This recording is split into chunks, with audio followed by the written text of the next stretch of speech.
आइए आपको सीधा लिए चलते हैं जयपुर में प्रदेश कांग्रेस मुख्यालय, जहां पर सदस्यता अभियान की शुरुआत कर रहे हैं मुख्यमंत्री अशोक गहलोत और पीसीसी चीफ गोविंद सिंह डोटासरा। इस वार्ता में हार्दिक स्वागत है, अभिनंदन है। माननीय मुख्यमंत्री अशोक गहलोत साहब हमारे बीच में हैं। आज कार्यक्रम में अखिल भारतीय कांग्रेस कमेटी के हमारे in charge general secretary Ajay Maken जी को आना था। वो दिल्ली से उड़ भी चुके थे, लेकिन हवाई जहाज जयपुर आने के बाद में यहाँ लैंड नहीं हो सका।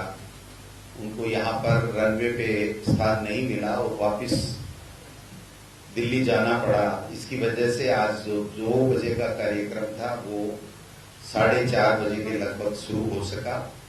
आप सबको भी इंतजार करना पड़ा, काफी तकलीफ हुई, उसके लिए मैं माफी चाहता हूं आप सबसे। माननीय मुख्यमंत्री जी हमारे बीच में है, मैं ज्यादा लंबी चौड़ी बात नहीं करूंगा।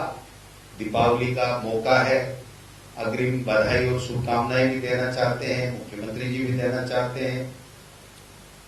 आज का जो कार्यक्रम था वो बहुत ही महत्वपूर्ण कार्यक्रम था पार्टी के लिए, और मुख्यमंत्री जी कह रहे थे कि चाहे कितना भी व्यस्त कार्यक्रम हो मैं इसमें आऊंगा, और वहीं से दिल्ली से भी अजय माकन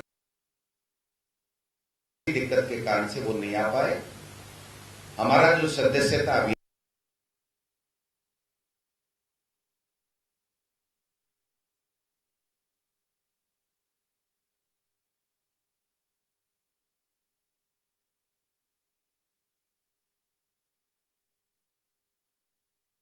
हमारे सब कार्यकर्ता और नेता सब लोग जाएंगे।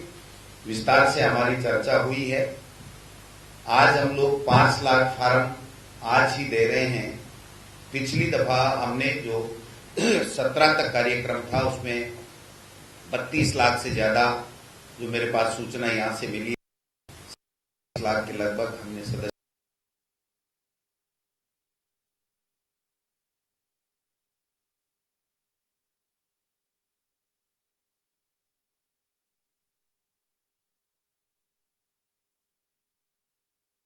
तक कार्यक्रम चला, उसमें भी 32.5 लाख का जो हमारे बने थे। तो मैं समझता हूं इससे कम 1.5 कार्यक्रम हमारा सदस्यता का कम से कम है। उससे ऊपर भी अगर हम करें तो कोई दिक्कत नहीं है, करेंगे। सबने बहुत गंभीरता से लिया है, और 31 मार्च तक हम सदस्य बनने के बाद में बाकी का कार्यक्रम आप सबको अलग अलग समय पे मिलता रहेगा, और सब कुछ संज्ञान में भी आएगा। आज लोगों में इस बात का लेकर के बहुत ही उत्साह है कि हमारी सरकार 3 साल से बहुत अच्छा काम कर रही है, अच्छी योजनाएं हैं, अच्छा बजट दिया है, कोरोना काल में बेहतर मैनेजमेंट किया है, और दूसरी तरफ हमारे पास में केंद्र की सरकार को घेरने और उसको एक्सपोज करने का भी बहुत अच्छा मौका है। माननीय सोनिया गांधी जी का निर्देश है और उनकी सोच है कि हम कांग्रेस के जो सदस्य बनाएं वो मुद्दा बेस्ड सदस्य होने चाहिए, क्योंकि केंद्र की सरकार ने हमको इतने मुद्दे दे दिए, चाहे महंगाई का हो, चाहे वो नोटबंदी को लेकर के हमारी आर्थिक नीति की बात हो, चाहे विदेश नीति, चाइना हमारी जमीन पे कब्जा किए बैठा है उसकी बात हो, चाहे बेरोजगारों को रोजगार नहीं देने का मुद्दा हो, केंद्र की सरकार की नौकरियां नहीं मिल रही हैं, संवैधानिक संस्थाओं को खत्म करने की बात हो, लोकतंत्र की हत्या करने की साजिशें रचने की बात हो, तो वो तमाम मुद्दे हैं जो हम जनता के बीच में लेकर के सदस्यता अभियान और जन जागरण अभियान के माध्यम से जाएंगे। हम लोग कैंप भी, शिविर भी लगाएंगे, और शिविर लगा करके हम 2-2, 3 दिन एक साथ रह करके तमाम जिलों में, ब्लॉकों में और प्रदेश स्तर के और संभाग स्तर के हम कार्यक्रम करेंगे। पूरी तरीके से संगठन और सत्ता के समन्वय के साथ में हम जनता के दुख दर्द को हरने का काम करेंगे। हम उनके बीच में जाकर के जिन्होंने सराखों पे बैठा के सत्ता में बैठाया उनके लोगों के काम करेंगे, विकास का काम करेंगे, और सदस्यता के माध्यम से हम लोग संगठन को और मजबूत करने का काम करेंगे। और मैं आपको विश्वास दिलाना चाहता हूं कि हम सब लोग साथ मिलकर के 2023 में पुनः कांग्रेस सत्ता में राजस्थान में आएगी। सोनिया गांधी जी और राहुल गांधी जी के नेतृत्व में पूरे देश में कांग्रेस मजबूत हुई है, और मोदी जी को और उनकी सरकार को एक्सपोज करने का हमने काम किया। अब मैं आपके और मुख्यमंत्री जी के बीच में नहीं रहना चाहता, क्योंकि दीपावली का पर्व है, उससे पहले आपका कई दिनों के बाद में मिलना हो रहा है। तो मैं आग्रह करूंगा कि माननीय मुख्यमंत्री जी अपनी बात रखें आपके सामने। माननीय मुख्यमंत्री अशोक गहलोत साहब। हमारे प्रदेश कांग्रेस अध्यक्ष जी ने आपको मकसद बताया आपकी मीटिंग का।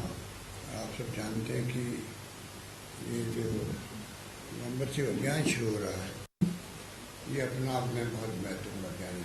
31 मार्च तक कांग्रेस प्रेसिडेंट सोनिया जी ने खुद ने बुला करके प्रदेश कांग्रेस अध्यक्षों को विशेष बरौन दी है कि हमें जन जन तक ये बात पहुंचानी है, कांग्रेस की नीति है, उसके कार्यक्रम, उसके सिद्धांतों को, और जो उसके बाद में जो जन अभियान है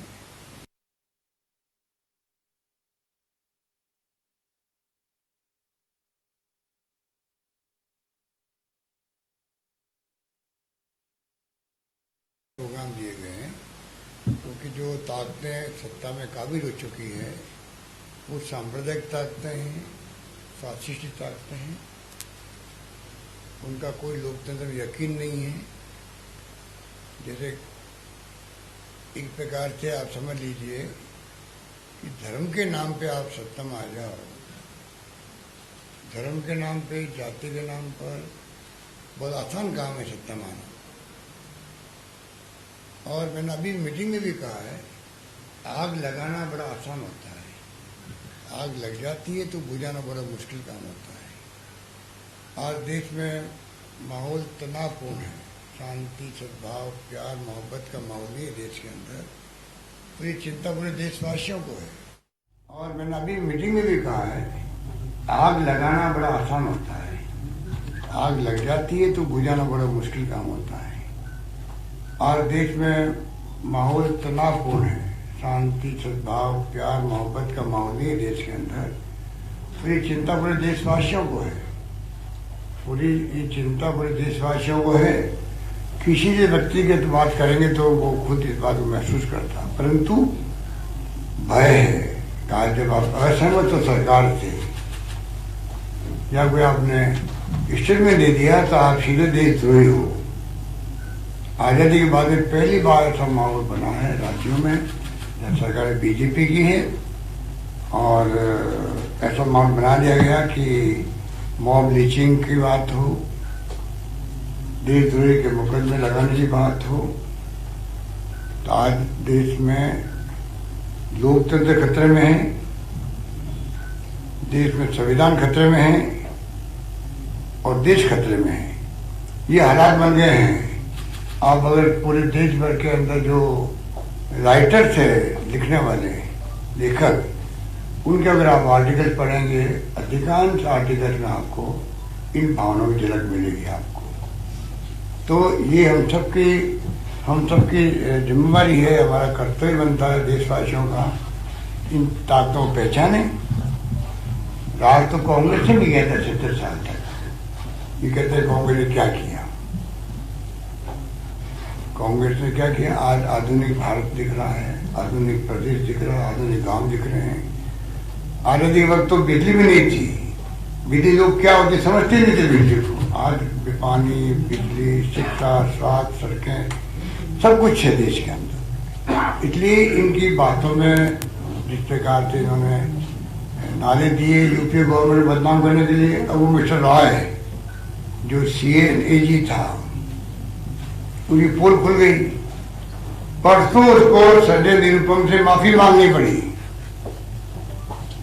आप उस अंदाज लगा लीजिए, जो CNAG कॉन्स्टिट्यूशनल पोस्ट होती है बहुत बड़ी देश की, और उस पर विश्वास किया जाता है, क्योंकि वो पोस्ट एक अलग जिम्मेदारी निभाती है अकाउंट्स की, पूरे देश की।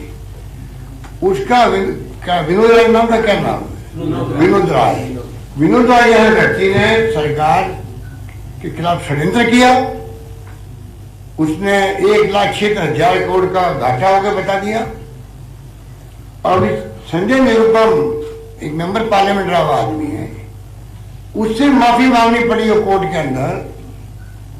आप अंदाज कर लीजिए कितना बड़ा षड्यंत्र हुआ उस वक्त में सरकार के खिलाफ में, और जितने आरोप लगाए गए थे सब झूठे साबित हुए। कहाँ तो वो 2G स्पेक्ट्रम चला गया, कहा कोलगेट चला गया, कहा नाजारे चले गए।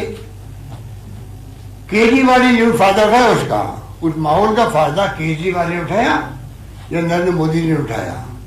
पर ये झूठ और झूठे तथ्यों के आधार पर जो राजनीति की गई, काला ब्लैक मनी लेके आएंगे विदेशों से, बेरोजगारी खत्म कर देंगे। अगर उस वक्त की आप प्रधानमंत्री जी के और नेताओं के भाषण सुन लो, आप 14 के पहले के, और भाषणों में जो आरोप लगाए थे यूपीए गवर्नमेंट ने, उसका विश्लेषण कर ले मीडिया, तो मैं दावे के साथ कह सकता हूं कि कांग्रेस नेता कुछ कहने की जरूरत नहीं पड़ेगी। पर क्योंकि दबाव में मीडिया है, आपके सब जितने मालिक लोग हैं, आपके विजुअल मीडिया वाले भी और प्रिंट मीडिया वाले भी, सब दबाव के अंदर है। वो नहीं चाहते हुए भी हम लोगों के खिलाफ लिखते रहते हैं, चाहे सच्चाई नहीं हो, तथ्य नहीं हो, तभी लिखते हैं। इसलिए उनको खुश करना है, एनडीए गवर्नमेंट के नेताओं को, क्योंकि सीबीआई, इनकम टैक्स और ईडी जिस पे सिर्फ कंट्रोल हो गया लोगों का, जुडिशरी पे कंट्रोल हो गया, इस रूप में देश चल रहा है। बहुत खतरनाक स्थिति है। और हम तो बार बार जो प्रोग्राम दिया, अभी सोनिया गांधी जी ने दिया, राहुल गांधी जी ने दिया है, इस प्रोग्राम को प्रदेश कांग्रेस कमेटी अध्यक्ष के नेतृत्व में बहुत अच्छे ढंग से चलाएंगे, जन जागरण का।